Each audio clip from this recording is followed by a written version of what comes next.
I found the phone by accident, and at first, I thought it wasn't his. It was in the back of his car, not hidden carefully, just placed where no one would normally look, under the passenger seat, half tucked inside a folded jacket. I only saw it because I dropped something. My keys. They slid under the seat when I opened the door, and when I reached down to grab them, my hand hit something else. Something that shouldn't have been there. I found the phone by accident, and at first, I thought it wasn't his. It was under the passenger seat, half tucked inside a folded jacket, like it had been placed there deliberately, but not carefully enough. I only noticed it because I dropped my keys, and when I reached down to get them, my hand closed around something else entirely. A phone, one I had never seen before. And for a moment, I just held it, telling myself it was nothing. But the longer I held it, the harder that became to believe. I pulled it out slowly, expecting it to be old, broken, something forgotten. But it wasn't. It was charged, clean, in perfect condition. And that's when something didn't feel right.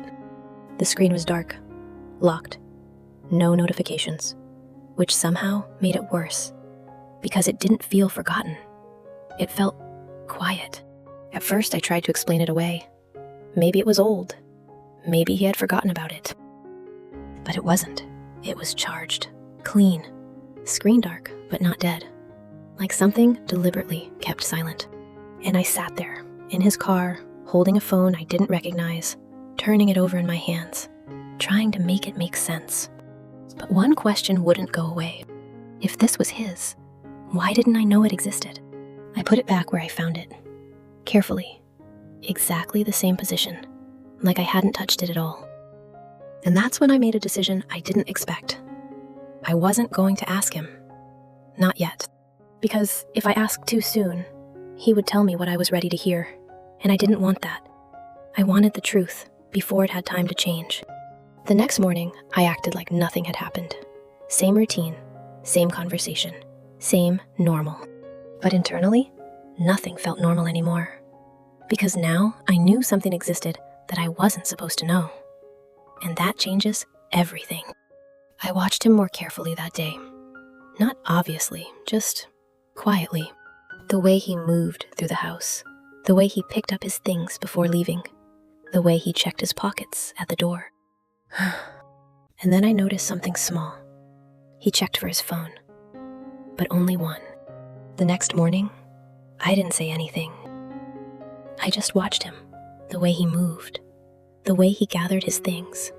Keys, wallet, phone. Only one phone. And that detail stayed with me longer than it should have, because if there was another one, he wasn't carrying it everywhere. He was using it selectively, at specific times, for specific reasons. He wasn't careless. He was controlled. This wasn't an accident. This was a system. That thought changed everything. This wasn't casual.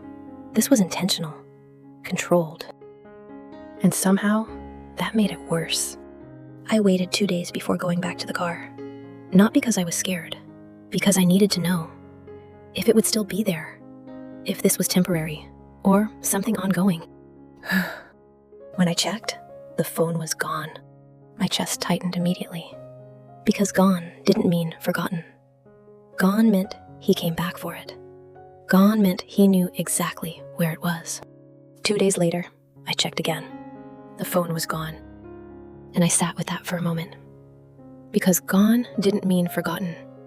Gone meant he had come back for it, at a specific time. I had been telling myself there was still a simple explanation, something I had missed. But a phone you return to deliberately, in the same hidden place, isn't something you explain away.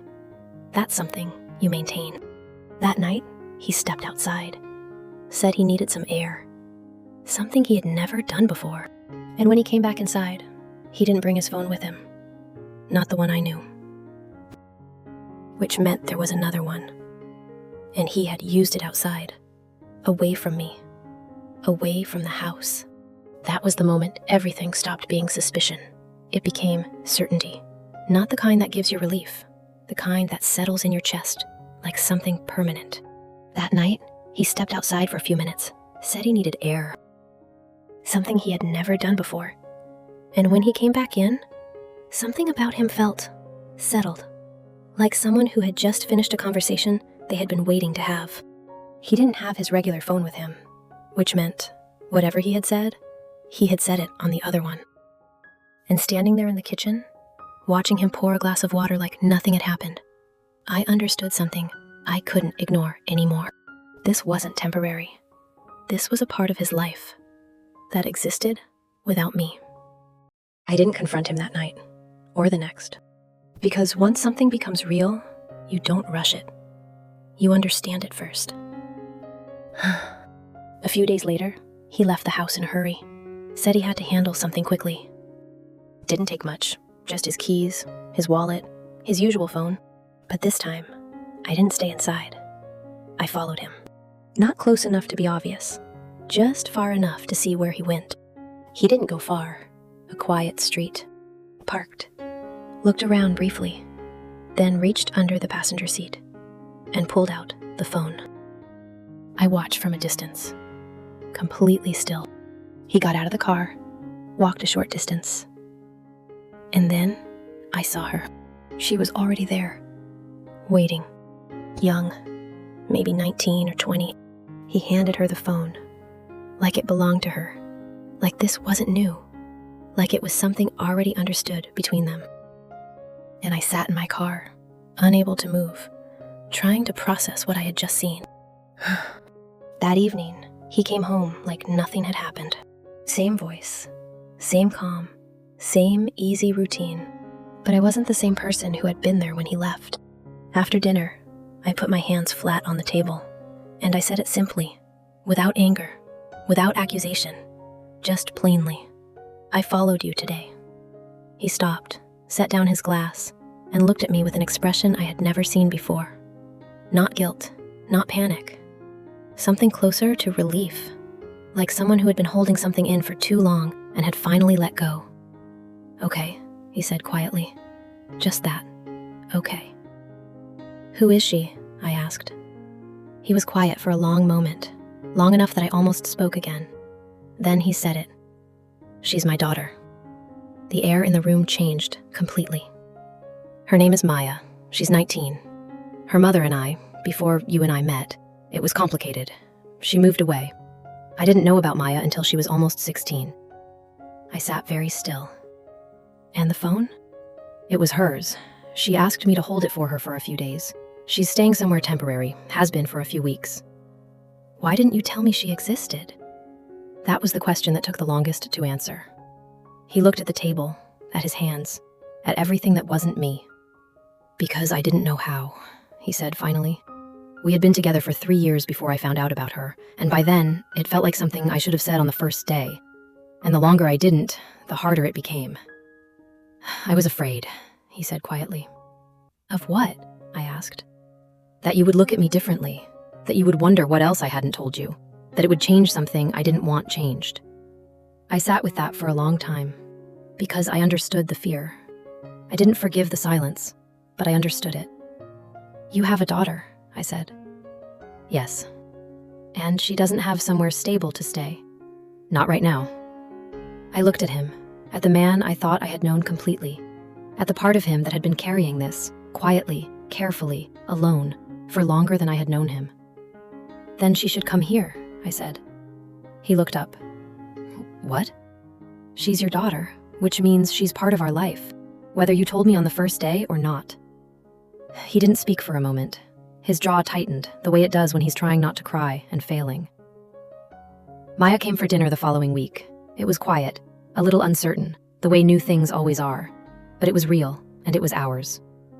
The phone I found under the seat, the one that had felt like a secret, like a second life, like something I was never meant to see, turned out to be a 19-year-old girl's phone, left with her father for safekeeping. But this is what stayed with me. The phone was never the secret. His silence was. And silence, even when it comes from fear instead of deception, builds walls in a marriage that get harder to cross the longer they stand. He should have told me. I still believe that. About Maya, about her existence, about the fear that kept him quiet. Because the things we hide to protect love often become the things that quietly damage it instead. But I also know this. When he looked at his daughter across our kitchen table with a kind of relief and tenderness I had never seen in him before, I understood something I hadn't known. That he had been carrying a love he didn't know how to share. And the most human part of him, the most real, was the one thing he had been most afraid to show me. The second phone wasn't a betrayal. It was the weight of something unfinished. Something he had carried so long, it had learned to stay quiet, just like him.